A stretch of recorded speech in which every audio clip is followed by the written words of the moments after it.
The air smelled like warm ozone and overcooked ceremonial oil. Jacob stood stiffly at the center of an ornate circle etched into the courtyard floor, surrounded by tall, ceremonial pillars and alien spectators who stared at him like he was either a sacred guest or a biological hazard. He wasn't sure which.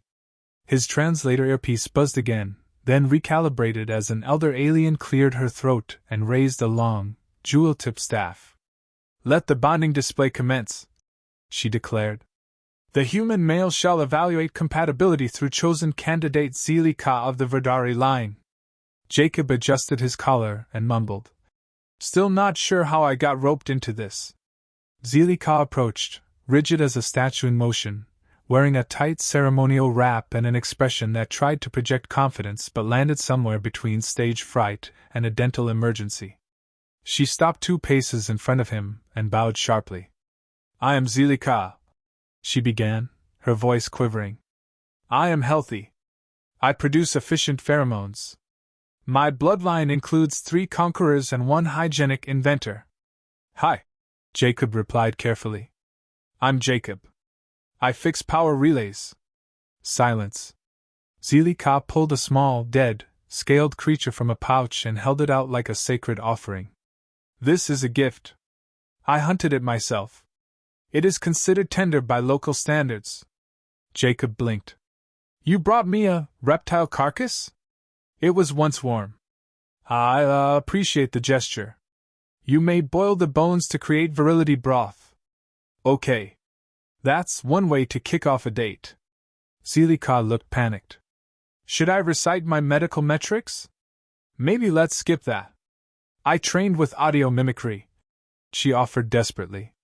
"I can simulate the sound of your species' laundry machines if that helps you feel at home." "I'm good," Jacob said, holding up a hand. "You don't need to. I also learned 6 Earth phrases." "Oh boy. Phrase 1, are you into stuff?" He snorted. "Classic opener." "Phrase 2, I like when your face is there." "That's oddly charming." "Phrase 3, please bring more beans to my mother." He coughed. "That one might be a bit too advanced." Zili Ka's face flushed violet. "I have failed." No, you're just enthusiastic." "That's good." She stepped back, visibly trembling. "You do not wish to bond." Jacob opened his mouth to reassure her, but she spun to the tribunal instead, voice cracking. "Take my mother instead!" The entire courtyard fell silent. One of the elders dropped a ceremonial gourd. Zili Ka gulped, realizing what she said, but the words were already echoing through the ceremonial acoustics. "She is better prepared. She's been fully trained for human needs." Murmurs erupted. A deeper, amused voice replied, "That is accurate." The crowd parted. Velnari emerged with deliberate steps, hips swaying with predatory calm, each footfall louder than logic allowed. She wore no ceremonial panic, no nervous trembling. She was elegance molded around steel and amusement. "Child," she said to Zili Ka, "you just invoked the right of substitution." Zili Ka's face turned from violet to deep lavender. "I panicked. It shows." Jacob raised a hand awkwardly. "Sorry, can we back up for a second? What's a right of substitution? Is this like a rematch?" An elder spoke gravely. "When a bonding candidate defers to a maternal figure, the law of the Verdari is clear. The mother must either defeat the outsider in ritual combat or accept immediate courtship." Jacob blinked. "That's not a lot of middle ground." "Your presence triggered the right," the elder continued. "It is binding." Zili Ka groaned. "I just wanted the embarrassment to stop." Velnari turned to Jacob, looking him over slowly, eyes sharp and amused. "You're smaller than I expected." "That's not a complaint." He blinked again. Thanks? And less armored than most males I've encountered. Yet somehow still standing. I have good balance. Do you have good stamina? I can climb stairs without wheezing, if that counts." Velnari tilted her head. "You amuse me." Jacob held up both hands. "Okay, before this turns into an interstellar blind date from hell, Maybe I just go back to my ship and you all pretend I was never here. No, said the tribunal in eerie unison. Velnari smiled with slow confidence. I accept the substitution. Zelika muttered. Please just bury me now. Let the preparations for bonding begin, the elder declared. Jacob scratched his head. Does this at least come with a snack table? Velnari leaned in.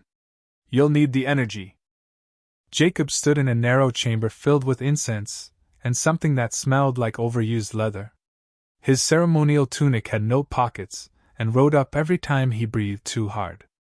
On a small table beside him sat an elaborately folded scroll labeled Essence Compatibility Expectations, Trial Partners Edition. He didn't dare open it again. The diagrams were haunting. Across the room, the elder chancellor droned on about tradition, spiritual resonance, and the sacred weight of substitution rites. Jacob heard none of it. His brain had stalled somewhere between must battle the mother and or marry her immediately. Velnari stood beside him, arms behind her back, exuding confidence like a natural resource. She wasn't just unbothered, she looked entertained. Just to be clear, Jacob muttered, there's no backing out? Backing out implies prior intent to engage, Velnari said with a slight grin. You never entered willingly. That's a rare loophole. Is that a good loophole? It depends on how you perform during the bonding dialogue. I thought we weren't doing the combat part. We aren't. I waved it. Why? She looked at him, head tilting slightly. Because I found your confusion more charming than your resistance. That's flattering, I think. She stepped closer, lowering her voice.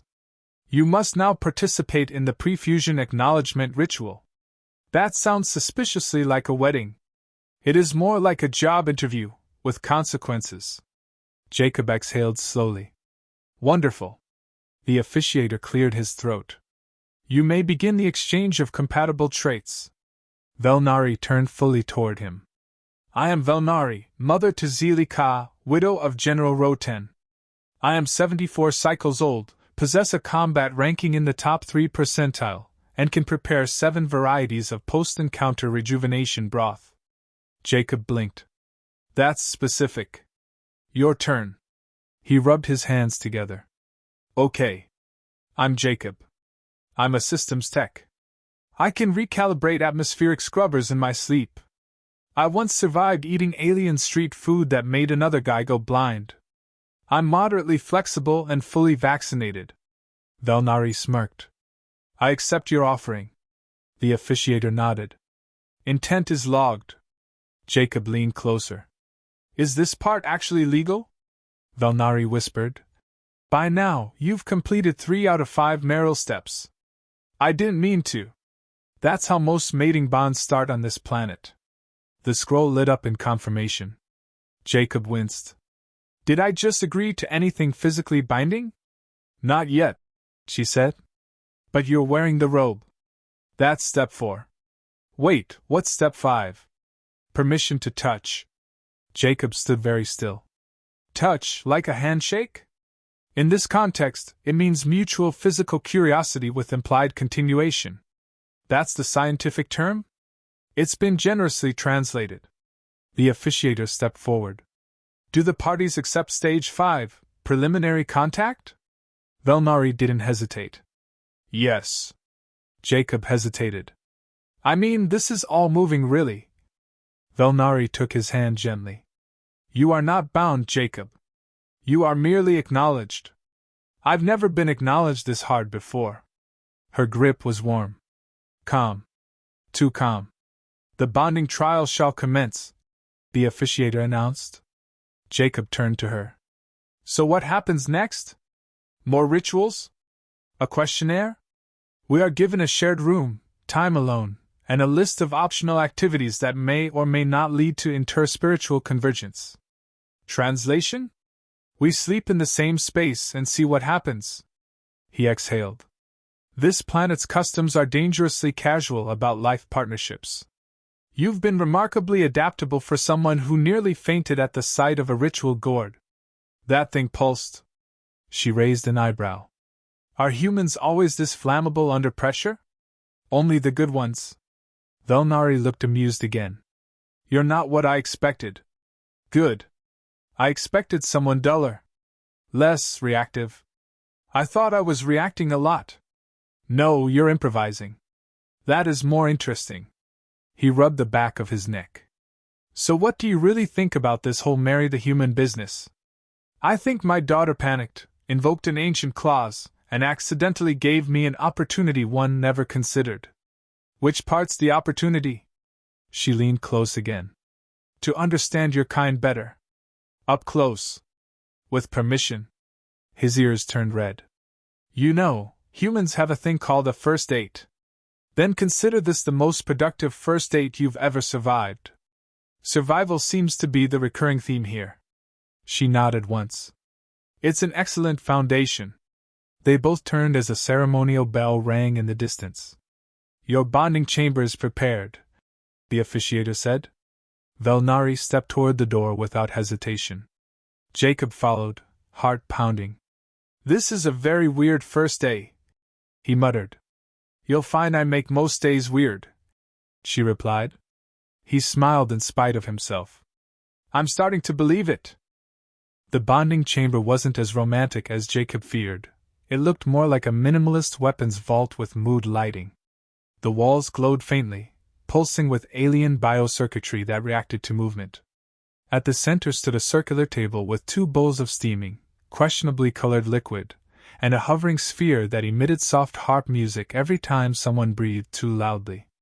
Velnari stepped in without hesitation and motioned for him to sit.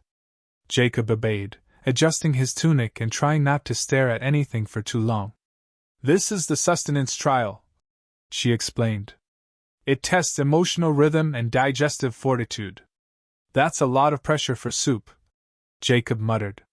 She picked up a spoon, actually more of a trident with a scoop, and dipped it into her bowl. It's not soup. It's pre-union neurosupplement paste. Delicious. She took a bite, chewed gracefully, and gestured to him. Your turn. He sniffed his bowl. Smells like battery acid and regret. Then it's properly activated. He tried a small spoonful and immediately regretted all his life choices. It buzzed on his tongue and made his nose itch. He swallowed like a hero. Tastes like spicy sadness. She nodded. You're tolerating it better than my last diplomatic guest. Was he human? He was a goat. Jacob stared. It was symbolic. He cleared his throat. So, do you do this often? Bond with confused off-worlders over questionable stew? I have bonded 3 times. Once for politics. Once for military advantage. Once by accident. Which one was the happiest? The accidental one. But he left before sunrise. Why?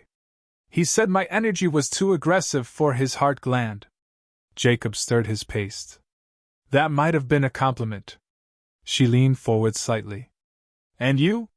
Have you bonded before? Define bond. Emotional commitment, occasional resource sharing, and at least one public declaration of loyalty. Then, kind of. Once. She left when she realized I wasn't in line for command of anything. Unfortunate. It saved me from pretending I like social functions. Velnari studied him carefully. You're oddly honest. Just saves time. Doesn't it scare people? All the time. She tilted her head. I like it. Jacob blinked. That's probably the nicest thing anyone said to me on this planet. I can say nicer things. Shall I list them? Please don't. I'm still processing that soup. She smirked again. There was a stillness between them now, not awkward, not tense. Just an odd, quiet understanding. He leaned forward. Do you actually want to do this? Or are you just following tradition? Initially? Tradition. But now, curiosity. About me? About why you haven't tried to escape yet. He shrugged. If I leave, I'll miss how this ends.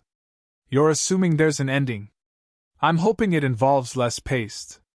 Velnari reached across the table and took his hand without warning. Her grip was firm, warm, steady. "I find your presence increasingly acceptable," she said softly. "Even interesting." Jacob stared at their hands. "You sure know how to sweet-talk a guy." "I've had training." "In human charm?" "In battlefield interrogation." "Close enough." She didn't let go. "You are different," she said after a pause. "You don't posture. You don't overcompensate. You're not trying to impress." "That's mostly because I have no idea what would impress you." "That might be why you are." He looked up. Her expression had softened. Not dramatically, but just enough to show something real was settling beneath all the ceremony. "So," he said, "what happens if we skip step 6? "There is no step 6. Step 5 ends the trial. What happens next is improvisation." He blinked. "Now that's terrifying. I've heard humans are good at that." "Improvising?" "Terrifying." They held the moment for just long enough. Then she let go of his hand and stood. "Rest cycle begins soon. We will share sleeping space." Jacob stood slowly. "Got it. No funny business. Only if it's genuinely funny." He exhaled. "No promises." As they moved toward the adjoining room, he glanced back at the table. "Is it weird that I kind of want more of that paste? It's mildly addictive. You'll crave it for 7 hours. Figures." Velnari looked at him once more. "You didn't flinch when I touched you." "I think I stopped flinching an hour ago." "That will make you easier to approach." "You planning on approaching often?" "We'll see how you sleep." "That sounds like a threat." "That was a compliment." He smiled. "Then I accept." Jacob woke to soft humming and a glow that shifted from blue to amber across the chamber ceiling. His eyes adjusted slowly. Velnari stood fully dressed in a sleek robe, one leg casually up on a storage console, arms crossed like she'd been watching him sleep for far longer than necessary. "You snore," she said. I breathed with enthusiasm. It was not unpleasant. I recorded it for analysis. "Of course you did." He sat up, blanket tangled around one ankle, and tried to remember how diplomacy ever turned into bed sharing.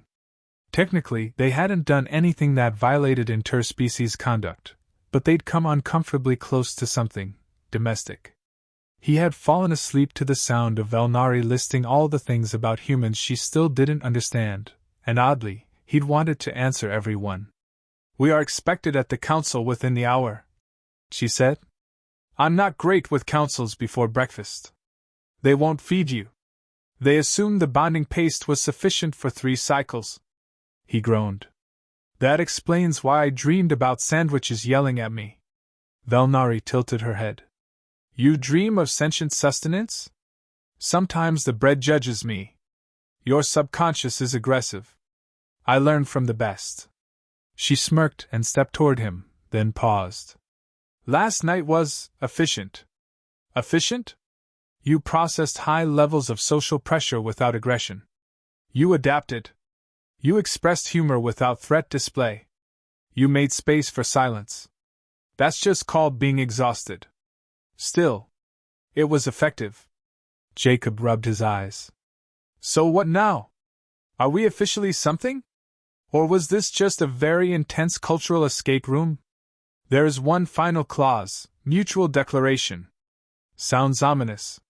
"It's optional. But if declared, it seals the bonding beyond tradition. It becomes voluntary." He looked at her. "You mean we choose it? Not because of rules, but because we want to." She nodded. "Exactly." He considered it. "What happens if I say yes?" "We begin a slow merge of responsibilities. Shared quarters. Mutual social presence. Occasional ceremonial functions. Possibly synchronized bathing." That escalated fast. "Optional. Except the bathing." Jacob stood, pulling his robe tighter. "And what if I say no?" "You leave with no dishonor." My daughter avoids years of jokes. I return to solitude and archived combat records. That's dramatic. It's also honest." He looked at her carefully. Would you regret it? I already don't. He stepped forward. You said last night that you don't understand humans. But you get close. Scarily close. You said you were afraid of being dragged into something. I was. And now? I'm walking toward it.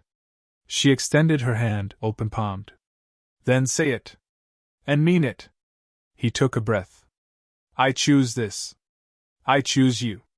Her fingers curled around his with perfect certainty. Then I accept. A soft chime echoed from the corridor. The council was summoning them. Neither moved immediately. You know, Jacob said, you're intense in the best and worst ways. You're confusing in the softest and loudest ways. Fair trade? Perfectly mismatched. He squeezed her hand once. One more thing. Name it.